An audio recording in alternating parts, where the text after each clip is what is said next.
आँखों में बाबा तेरी जाने हैं कितने जलवे, आँखों में बाबा तेरी जाने हैं कितने जलवे, देखा है हमने इनसे जग को निहाल करते। आँखों में बाबा तेरी जाने हैं कितने जलवे, देखा है हमने इनसे जग को निहाल करते। आँखों में बाबा तेरी, आँखों में बाबा तेरी।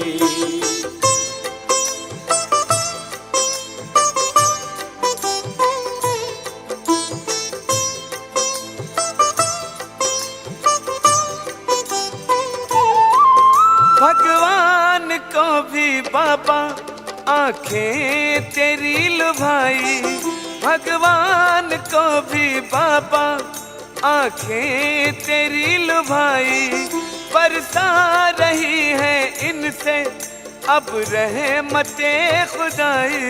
किस्मत की झोलियों में देखा सितारे भरते, किस्मत की झोलियों में देखा सितारे भरते, देखा है हमने इनसे जग को निहाल करते। आँखों में बाबा तेरी, आँखों में बाबा तेरी।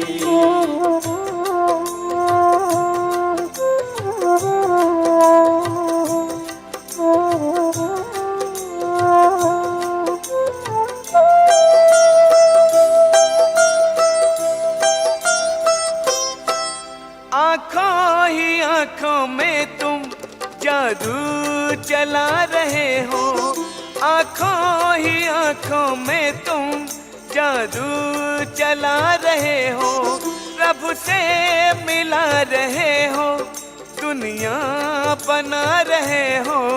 हम कुछ नहीं है करते, करके भी यही है कहते, हम कुछ नहीं है करते, करके भी यही है कहते, देखा है हमने इनसे जग को निहाल करते। आँखों में बाबा तेरी, आँखों में बाबा तेरी।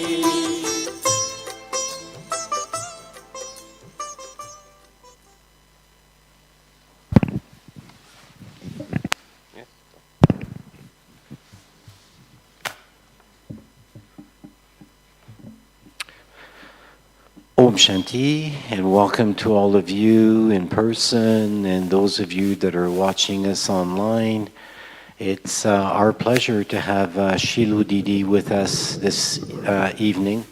Sheilu Didi has been she's a solid rock of the Brahma Kumaris University, and you know nowadays with so many of our daddies being in their Avyakt form, Sheilu Didi in Pandav Bhavan is right up as one of the main leaders. She graduated from the University of Mumbai over 60 years ago, or sorry, in the 1960s.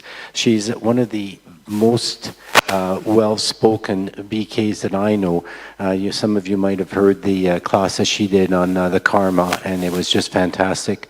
Sheilu Didi is also the senior faculty member of the Academy for a Better World, coordinator for the education wing, in charge of the Raj Yoga training intensives, broadcaster on TV, conference speaker, lecturer, trainer.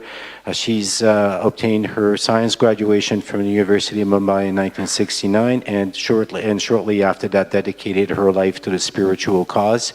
One of the things that I always like is to cross Sheilu Didi and Pandav Bhavan. There is this speedy little form, little body that's angelically walking very quickly, and somehow she has maintained her youthful appearance after so long of being a BK. Welcome, Sheilu Didi. Please give her a big hand, a big round of applause.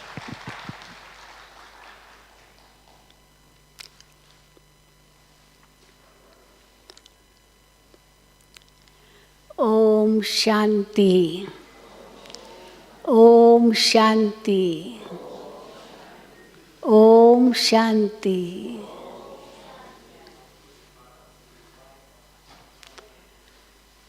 tomorrow all of us will be meeting Avyakt Bapdada, and therefore I took up this topic, Avyakt Bapdada. First, we have to understand the word Bapdada.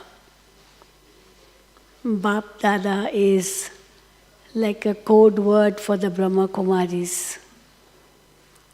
When we say Bapdada, outsiders do not understand what it means. Usually the meaning would be, Bap means father and Dada means grandfather. So father and grandfather. But when we say Bapdada, there's a trick in this word, because Dada has two meanings. One is, of course, grandfather, but the other meaning is elder brother. In many parts of India, an elderly person is called Dada, like an elder brother. So Bapdada has two meanings, father and grandfather, and father and elder brother. So this pun on the word Dada. Brahma Baba, when he was in business, he was called Dada Lekhraj. His Lokik name was Lekhraj. But his official name was Dada Lekhraj, elder brother. And because he was a very big businessman, he had his business with the kings and queens of that time, as well as the Britishers who were ruling in India at that time. People used to call him Lakhi Raj Babu, Lekh Raj, but Lakhi Raj Babu. Babu means a senior person who is who's influential in the society. So Lakhi Raj Babu. And how Shiv Baba chose him as his chariot. He was an experienced person in the society. He was a great philanthropist, did a lot of charity. So everyone had great respect for him in the society. And according to Baba's Gyan, we understand that he was that soul who was the first Prince of Golden Age, Sri Krishna, and he was the first soul to start the path of devotion, and he became the first human being to start the new world, Brahma. So he has a wonderful role in the drama, a hero role in the drama. And God chose him as his chariot. And for 33 years, Shiv Baba came in the body of Brahma Baba and spoke the Murli from 1936 until 1969. So 33 years, Shiv Baba came in the corporeal body of Brahma Baba, and we say that that was like the foundation of the yajna.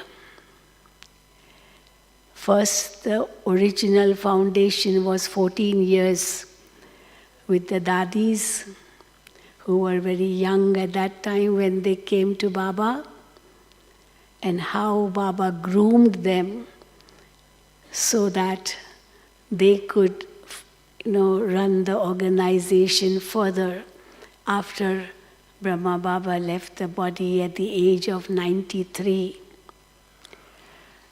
So at the age of 60, Brahma Baba became the medium for Shiv Baba.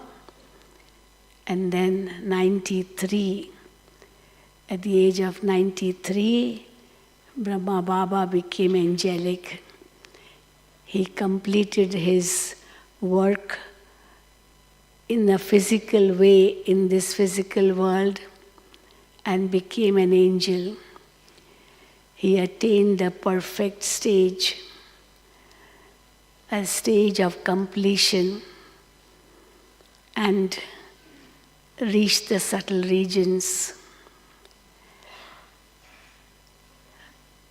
On 18th of January 1969, Brahma Baba attained that angelic stage. And for that, of course, he had to leave his old physical body because the soul had become pure. And a pure body, pure soul, definitely would not live in an impure body. Body was impure because the 5 elements are impure. But when Shiv Baba came in the body of Brahma, when Brahma Baba was in the corporeal form, Brahma Baba was an effort maker soul. And as an effort maker soul, we can read in the Sakar Murlis that how Brahma Baba told a lot about his efforts, what efforts he was making to attain the angelic stage. How he would churn the knowledge, how he would be in meditative state, how he would address the children, how he would give that love and affection of a father to his children, but still remain so humble. Like Baba said in today's Sakar Murli too, that although Brahma Baba is your alokik father, your angelic father, but you don't have to remember him because he does not give inheritance. But he gives, of course, a spiritual birth, but does not give any inheritance. Inheritance is given only by 2 fathers, the physical father and the spiritual father, the soul father, Shiv Baba. But of course, Brahma Baba had a very, very significant role because he became the creator of the new world. Shiv Baba made him responsible for that. And for the first 14 years, they stayed in total isolation from the world, from 1937 until 1950. And during those 14 years, a great transformation came in the world, maybe also on the world map, because America bombed Hiroshima, Nagasaki in 1945. So an atomic bomb was thrown on Japan, which destroyed the whole city. So like it was a glimpse of an atomic war. And then in 1947, there was the partition of India and Pakistan, and there was a lot of bloodshed. So many people were killed. So that was like a glimpse of a civil war. And also, there were many tsunamis, also earthquakes, floods, famine, whatnot. So all in these 14 years, and how the Second World War, which took place from 1939 until 1945, for 6 years, changed the map of the world, communism came into existence and USSR came up and communist countries came up. And we saw the great change. So during those 14 years, so many changes came in the world. And Baba was asked by the children, Baba, is this destruction? Baba would say, no children, this is only a trailer. Before the final film, there's a trailer. People watch that trailer and from that they come to know what the film will be like. So it is, our Baba said, it is like a rehearsal. Before the finale, there's a rehearsal. So the finale is still to come. The final is still to come. This is only like a trailer. So what would the finale be like? You can imagine. If atomic war, civil war, natural calamities happen all together, what will happen? So you can understand it would be the end of the world. So Baba said that no, it's not the final yet, but definitely it's a taste of that fine finale. And then after 14 years, how they all came to Bharat, because where they were before in Karachi, that became part of Pakistan. Before it was all one Bharat. And Shiv Baba said that you have to go to Bharat because Bharat will become the world's lighthouse. It will become world guru. It will show the way of peace to the world. It will bring peace into the world. It will enlighten the world. So you have to go to Bharat to serve the people there, because in Pakistan, in Karachi, they were not serving others. Only those who were dedicated, those who surrendered, only they were living about 360 something, a little over 300 people.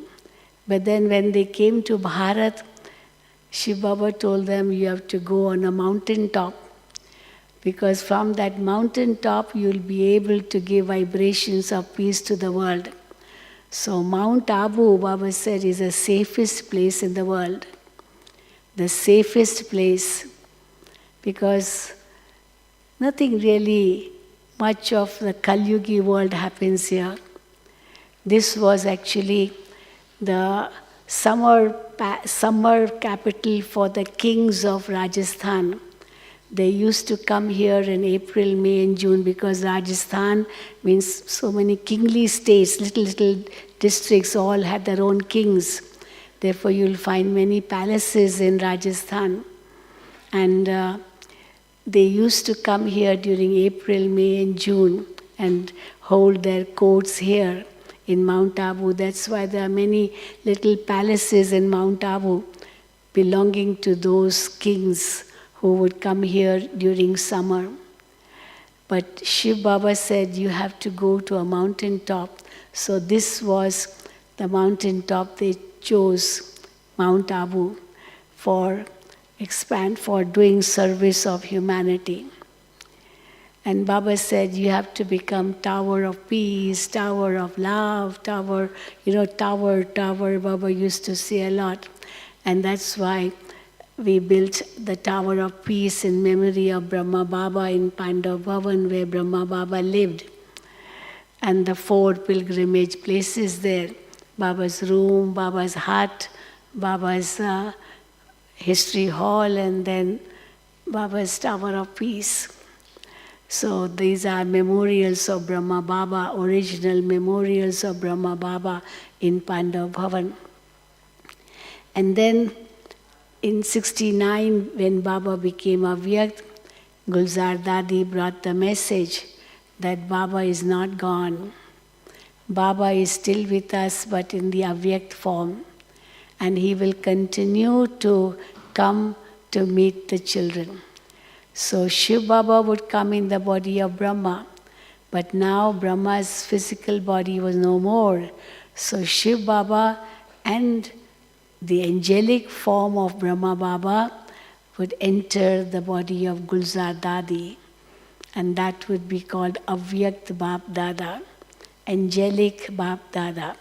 Shiv Baba's soul and Brahma Baba's perfect soul in angelic body in the body of Gulzar Dadi. So from 1969, 21st of January, after the physical body of Brahma Baba was cremated at the Tower of Peace, Avyakt Bapdada's descent happened. So from 1969, 21st of January, for over 50 years, we have been having Avyakt Bapdada's Murlis. So what's the difference between these Murlis? Many people ask. The biggest difference is that when Shiv Baba would enter the body of Brahma, Brahma Baba was a very good listener. Shiv Baba would speak through Brahma Baba's mouth, and Brahma Baba would also hear Shiv Baba speaking.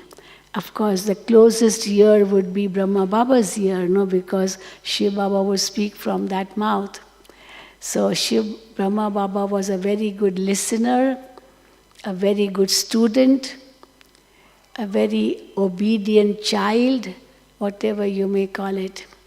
But Brahma Baba was number one. A very, very strong effort maker. And how Baba's children, they followed Baba. Shiv Baba would say, see, Shiv Baba is incorporeal, but Brahma Baba is corporeal. If Brahma Baba can make efforts, why can't you? Many youngsters would come to Baba and say, Baba, we are too young for this. How can we, surrender to God? How can we give up the vices? How can we? They used to ask. So Baba used to give the example of Mama. Mama was so young. How she did it? In a second, she surrendered herself to Baba. She didn't think twice. And then elderly people will come to Baba and say, Baba, we are too old to really make efforts now. It's not possible because the body is too old. So Baba would say, well, this one is so old. He is such a good effort maker. He used to wake up at 2 o'clock and meditate, churn, so many things. And remember Baba so much, with so much love. So if this old man can do it, why can't you? So somebody with old age, for them, Brahma Baba was an example, and somebody with young body, Mama was an example because she was only 17 when she came and Brahma Baba was 60 years. So big difference. And that's why she was young and Brahma Baba was old. So how Shiv Baba came in the body of Brahma Baba and then both together in the body of Gulzar Dadi. Actually, Gulzar Dadi was the first soul in the yajna to get a vision of subtle regions. Before, they used to see many visions, the Dadis, but they used to be visions of golden age, there used to be visions of Paramdham, but not subtle regions. And Gulzar Dadi was the first one to get a vision of subtle regions. So she was sitting in meditation and all of a sudden, like Baba pulled her intellect. Well, she was a very good trance messenger soul. Anyway, even right the day one, the first day she came to Baba, she was just 9 years old. And when she saw Baba, Baba gave her drishti. Immediately she went into trance and got a vision of Sri Krishna in golden age. So that was the first vision she got at the age of 9. So she was definitely a very good, soul who used to go into trance often. But till then, nobody saw subtle regions. Of course, Shiv Baba says, when I come down into this physical world to establish golden age. Before that, I established subtle regions. And it was because of subtle regions how Brahma Baba could get visions, of Vishnu and golden age and destruction, so all because of subtle regions. But then she was the one who got a vision of subtle regions for the first time. And in that subtle region, she saw Brahma Baba in an angelic form. And how she used to describe what subtle regions is. She used to say, like, if you have, the full moon in the sky, there's so much of moonlight. Even the stars are not visible when there's full moon in the sky. So it is all moonlight around. But what if there would be thousands of moons together and all would give their light? How much light there would be. So silverish light, that's what she saw. And a whole world of silverish light. Soul world is golden red light, but subtle region, silverish light. And in that silverish light, she saw a figure of Brahma Baba as an angel of light. And when she saw that, she was, first of all, a little bit confused because it was something new for her. And she saw that figure.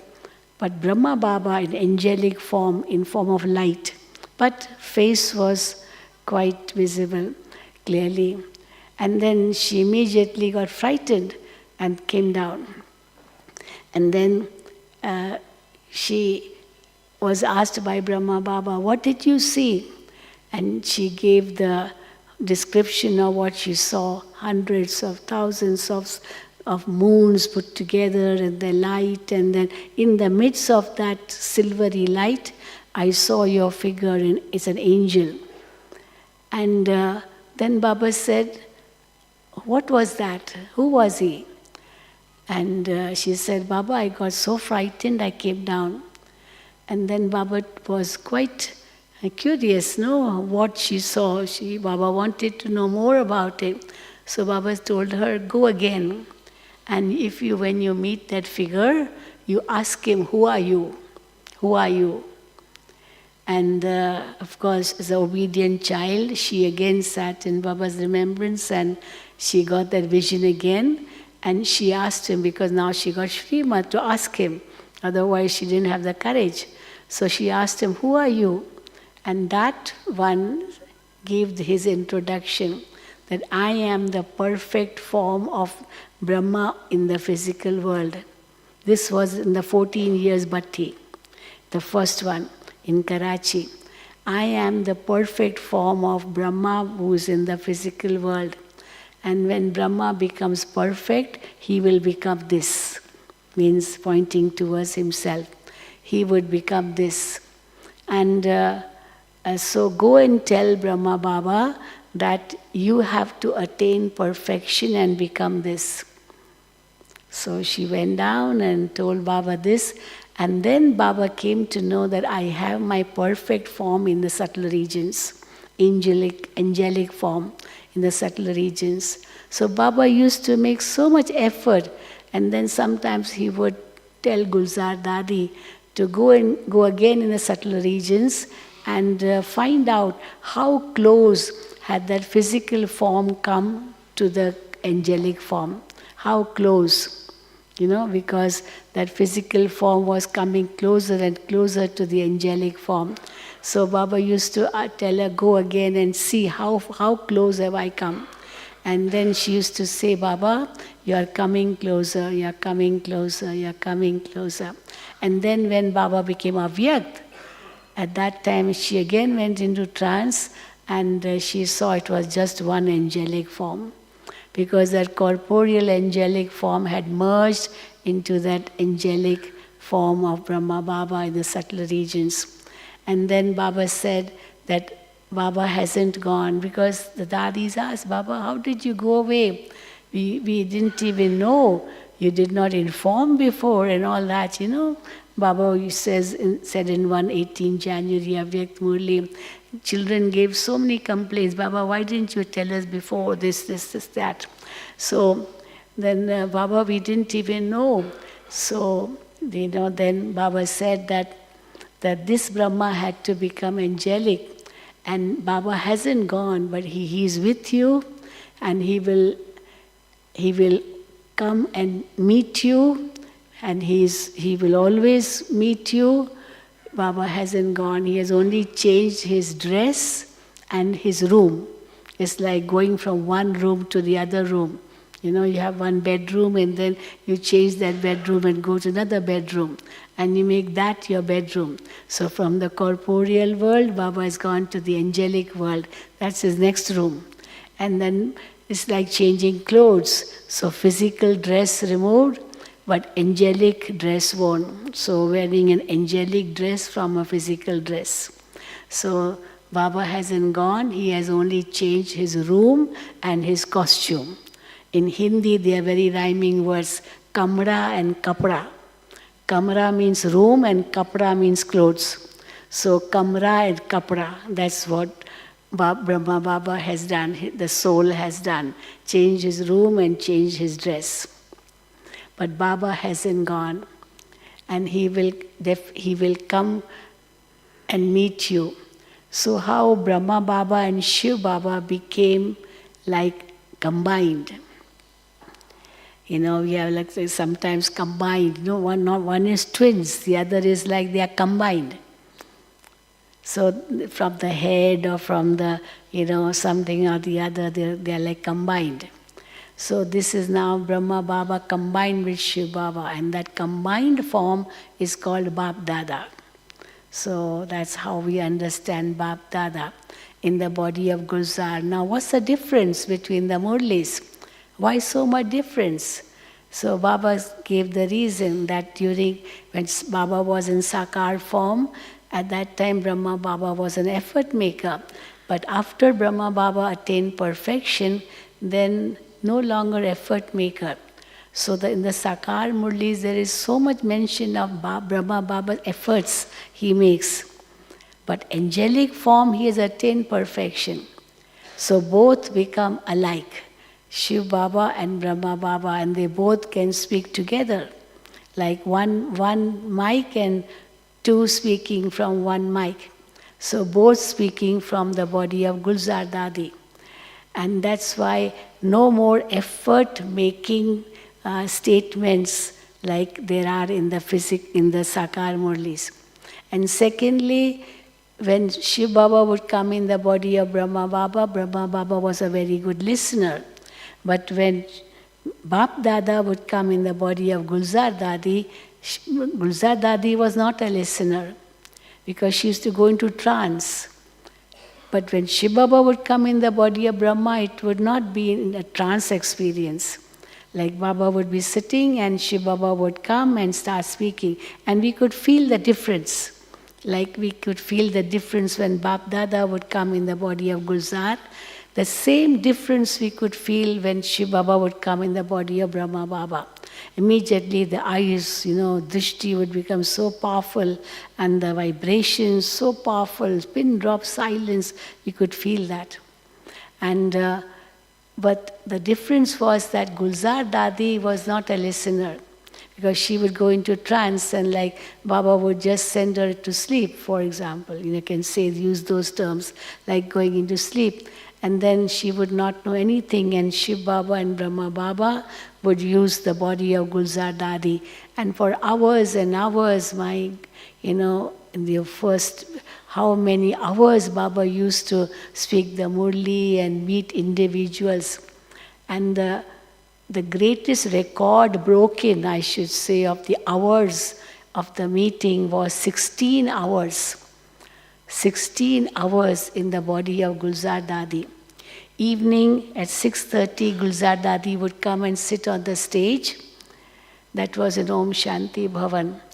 And it was, I think, in 1889, that was the last year.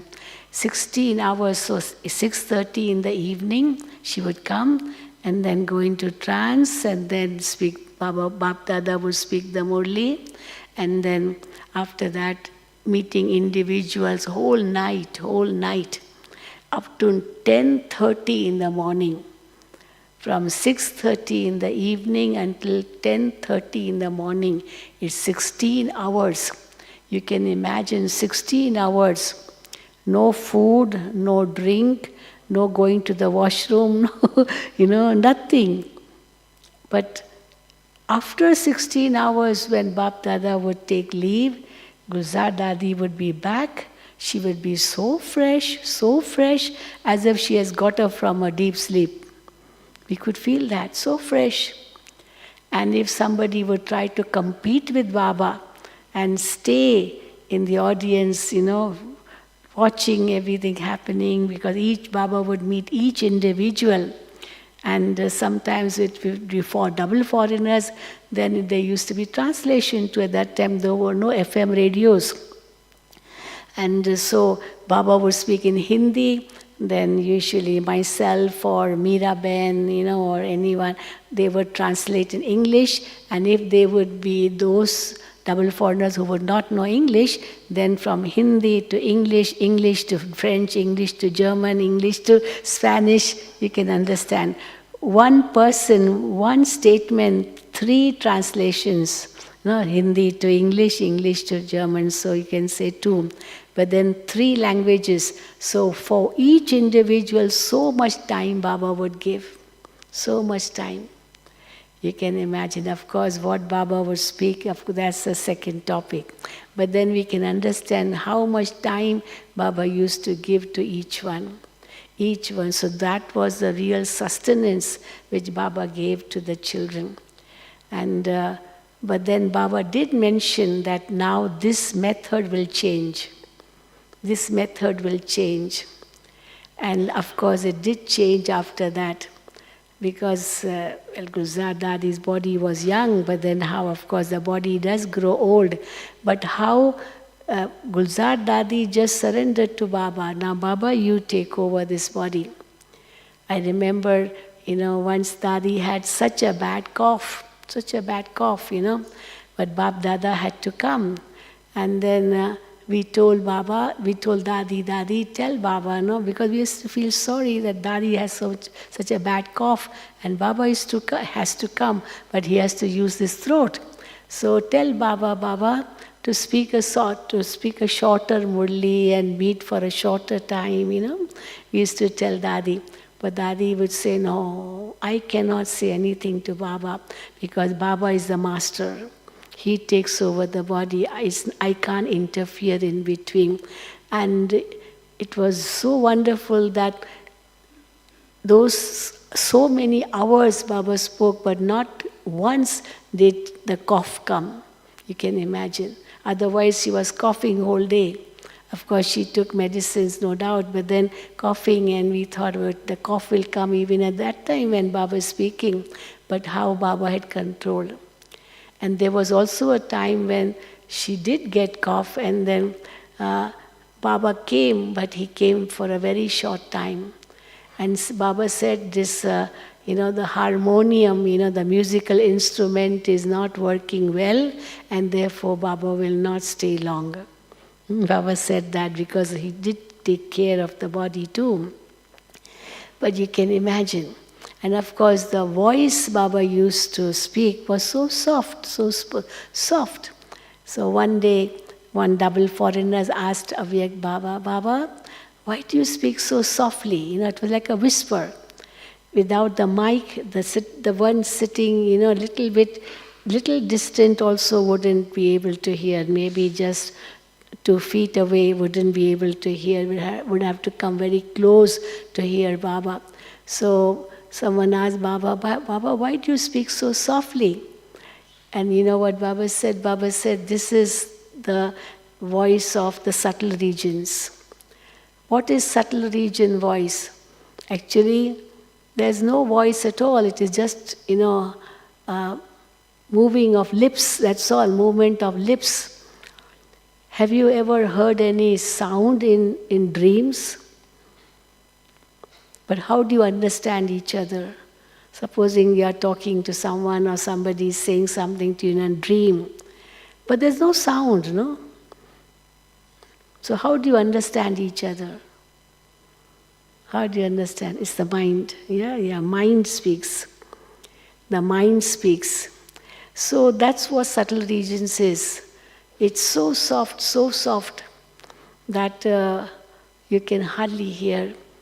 And then even the dadis, they used to sit on the stage, and of course the mic would be there, and then they would get headphones. So they could hear through headphones, otherwise it would not be heard.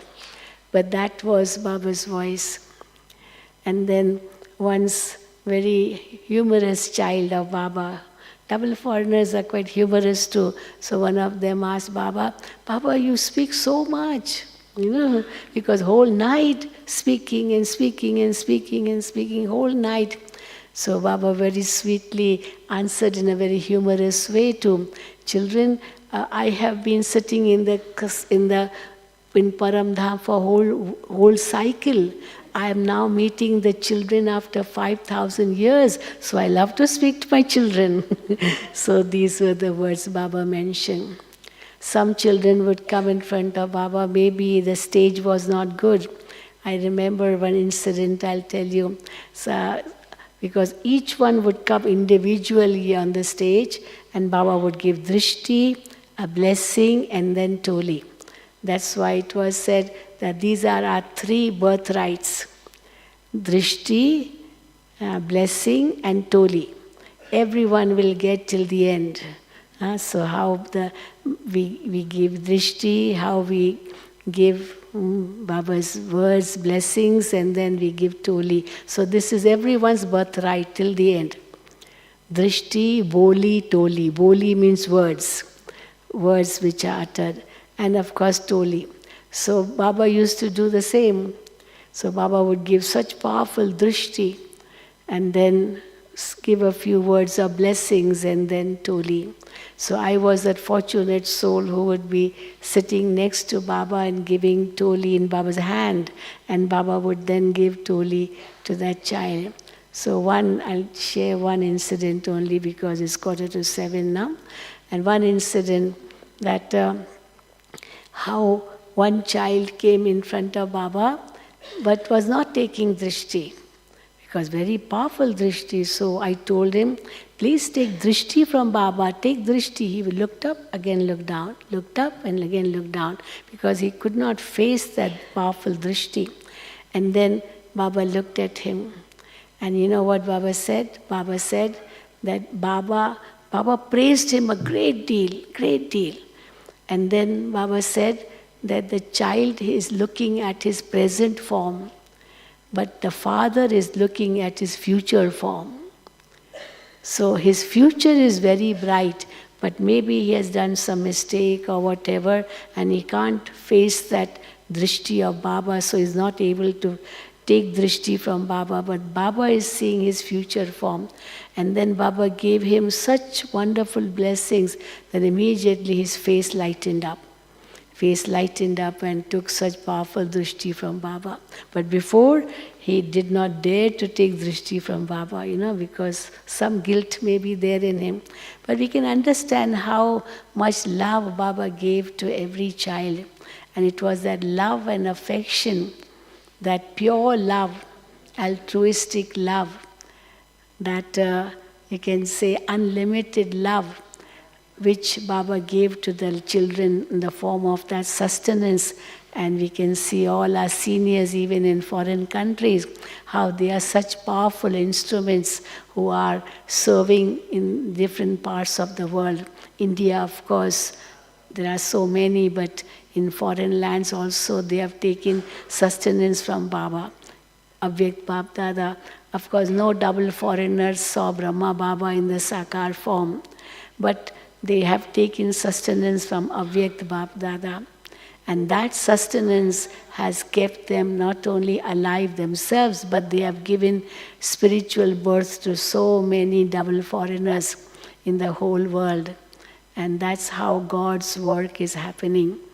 And Baba says, you all have to become perfect. like Brahma Baba. The dadis are playing their own role in the form of advance party. But Baba keeps telling his children, children, when will you become perfect?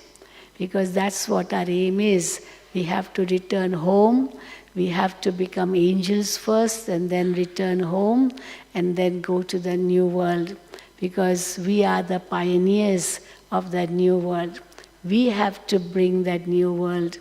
And for that, Baba said the personality of purity is essential. Because only through purity can this world change, and only then can golden age come, only then can golden aged deities come in this world. And we have to become that. And therefore Baba is preparing us for that. And therefore our purity will work. And that purity is going to bring the transformation in the world. Okay? Thank you. Om Shanti. Thank you so much, Sheilu Ben. That was wonderful. Thank you for the history of the yajna and mixing it in with the history of the world and the time where things happened. That was so beautifully done. And this takes us to another moment of history, and that is that our dear Didi Nirmala left the body a little earlier, and therefore... She left her body on 20th of October. 2024, 23. So we can now see that how little over 2.5 months, but then we have a very interesting film on that, no? We're going to show that? That's right, the video is being shown, and then we have a ceremony afterwards, so please